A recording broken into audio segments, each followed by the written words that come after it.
Democratic calls for impeachment inquiry grow as leaders instead vow to toughen tactics. Washington A bloc of liberal Democrats began pressing on Tuesday for an impeachment inquiry of President Trump, underscoring party divisions and the growing difficulties that Speaker Nancy Pelosi faces as she tries to chart a more methodical course. Mr. Trump's latest defiance of congressional oversight demands precipitated the break among Democrats. The former White House Representative Gerald Nadler of New York, the committee chairman, promised to hold Mr. McGahn in contempt of Congress and warned other potential witnesses to expect new hardball tactics, like changing House rules to allow fines for people held in contempt, but he stopped short of publicly endorsing impeachment. He later issued some. House Democrats also continued to negotiate this week with the staff of the special counsel, Robert S. Mueller III, over his own potential testimony, according to two people familiar with the conversations.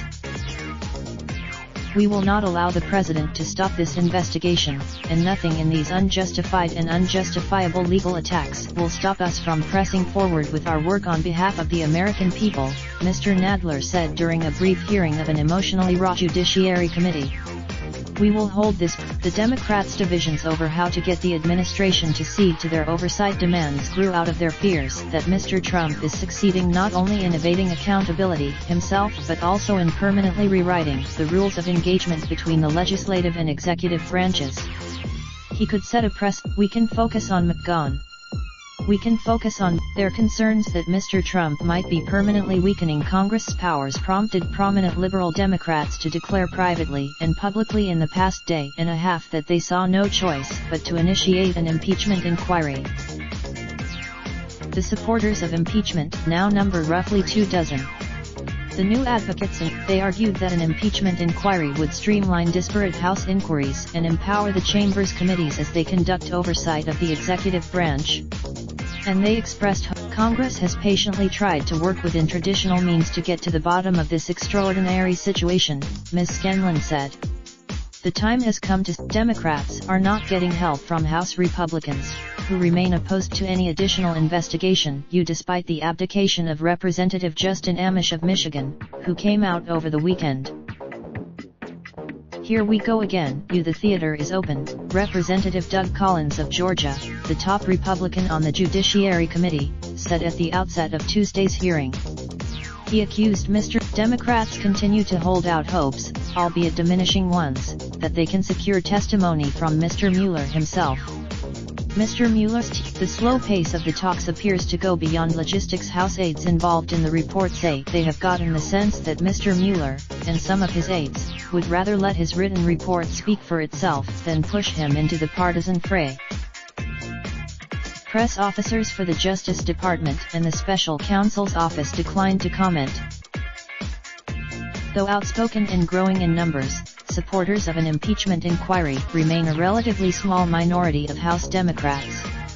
And their calls are. Several members of Ms. Pelosi's leadership team confronted her in private on Monday night with arguments in favor of beginning an inquiry, only to be gently swatted down with calls to stay the current course.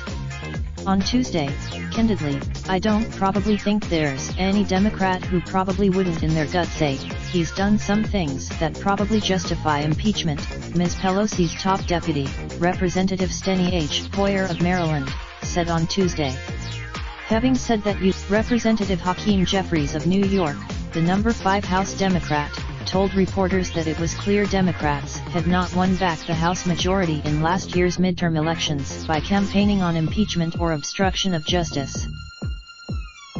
But in a sign that Ms. Pelosi senses her caucus growing restless, she called a Wednesday morning meeting to update lawmakers on the status and strategy behind the House's investigations. People involved in Mr. McGahn may become a test case.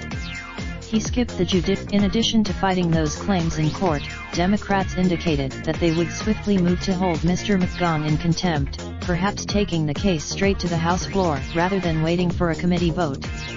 They are newly considered. The Judiciary Committee has already that the full household Attorney General William P. Barr in contempt for his defiance of another subpoena asking for Mr. Mueller's full report and underlying evidence.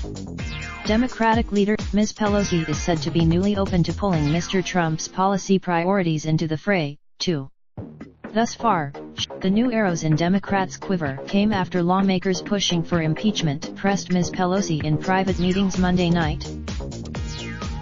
After Ms. Pelosi lamented to members of her leadership team that the battles with the president were overshadowing Democrats' legislative agenda, Representative Jamie Raskin, Democrat of Maryland, argued that opening an impeachment inquiry could help solve the problem by centralizing fights with the White House over documents, according to 3 people in the room for the exchange, who spoke on the condition of anonymity to discuss the private meeting.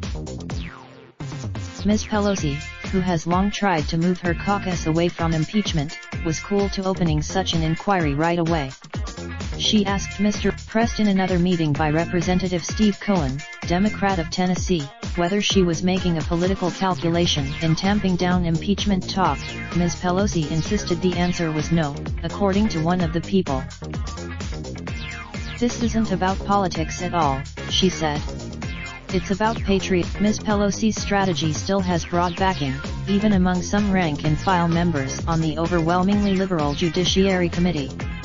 Representative Lucy McBath, a Georgia freshman who is one of the lone Judiciary Committee members from a swing district, said she was trying to remind her colleagues of the political realities of an ideological diverse caucus and voters who sent them there. "For people like me that are in the kinds of districts that I am in, impeachment is not something that a lot of people in my district want to talk about," she said.